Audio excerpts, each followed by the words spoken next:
Hello hello ఎలా ఉన్నారు? Welcome to Telugu crypto miners. So ఇవాళ ఇంటర్లింక్ నెట్వర్క్ గురించి అప్డేట్ అయితే ఎక్స్ప్లెయిన్ చేస్తానండి.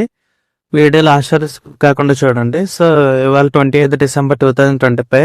సో ఇవాళ ఒక పోస్ట్ అయితే వాళ్ళు చేశారండి.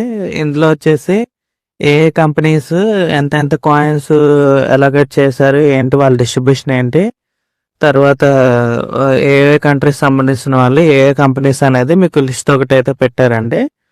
సో ఇక్కడ మీరు చూడొచ్చు, ఇక్కడ లిస్ట్ వచ్చేసి లెఫ్ట్ సైడ్ లో ఉన్న కంపెనీస్ అండి. వాళ్ళకి అమౌంట్ అంటే ఇక్కడ కాయిన్స్ అండి, ఎన్ని కాయిన్స్ అని అలొకేట్ చేస్తారు అన్నది. టార్గెట్ అంటే ఇంటి ఎన్ని కాయిన్స్ వరకు వాళ్ళకి అలొకేట్ చేయొచ్చు ఫ్యూచర్ లో అని చెప్పేసి. సో దీనికి వాళ్ళు ఏమన్నా మనీ చేసి ఇన్వెస్ట్ చేశారంటే ఇన్వెస్ట్ చేసి ఉండొచ్చు, కొన్ని సర్వీసెస్ అనేవి ఎక్స్చేంజ్ చేసి ఉండొచ్చు, ఏదైనా జరిగించాను. సో రెండిట్లో ఏదో ఒకటి పాసిబిలిటీ ఉంటుంది. సో మీకు దీని గురించి స్టెప్ బై స్టెప్ ఎక్స్ప్లెయిన్ చేస్తానండి. సో ఇది ఏంటనేది మీకు చెప్తాను చూడండి. సో దీన్ని ఏమంటారంటే పబ్లిక్ ట్రెజరీ రిపోర్ట్ అంటారండి దీన్ని. సో మీకు ఆల్రెడీ లెఫ్ట్ సైడ్ అన్న కంపెనీస్ చెప్పాను ఆల్రెడీ. సో ఎక్స్పెక్టెడ్ ఎంత, ప్రజెంట్ ఎంత కరెంట్లీ హోల్డ్ చేశారు, ఫ్యూచర్లో ఎంతవరకు హోల్డ్ చేయొచ్చు అన్నది మీకు ప్రీవియస్ స్లైడ్లో చూపించాను కదండి, అదే దాని గురించి.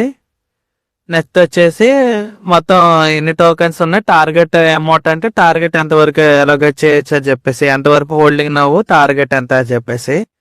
నెక్స్ట్ వచ్చేసి దీనివల్ల అడ్వాంటేజ్ ఏంటంటే వాళ్ళు ఏమని చెప్తున్నారంటే ఇంటర్లింక్ వాళ్ళు ఎంతవరకు డిస్ట్రిబ్యూషన్ ఉంది దీనివల్ల. ఆల్రెడీ మనకు తెలుసండి మొత్తం 100 బిలియన్ అని చెప్పి, అందులో మనకి సగం మాత్రమే ఐటీఎల్జీఎంఐ మనకి ఇస్తారు. రిమైనింగ్ వచ్చేసి ఎవరైతే వాళ్ళు ఇన్వెస్ట్మెంట్ చేస్తారో ఏంటనేది వాళ్ళకి ఇస్తారనమాట. సో దీనివల్ల ఏంటంటే మొత్తం ఎలాగైతే 100 బిలియన్లో మొత్తం ఎంతమంది మనకి ఎలాగైతే చేస్తారు, ఎంతమంది వాళ్ళకుంటారు అని చెప్పేసి ఒక ఐడియా కోసం అండి జస్ట్. సో దీనివల్ల మన ప్రైజింగ్ ఇంక్రీజ్ అయిపోతే ప్రాఫిట్ అయిపోతే అన్నట్టుగా కాదు అది. ఇదేంటంటే టోకెన్ అలొకేషన్ అనమాట జస్ట్. దాంట్లో ట్రెజరీ డేటా సంబంధించి వీడియో కానీ ప్లీజ్ సబ్స్క్రైబ్ చేయండి. Thank you for watching.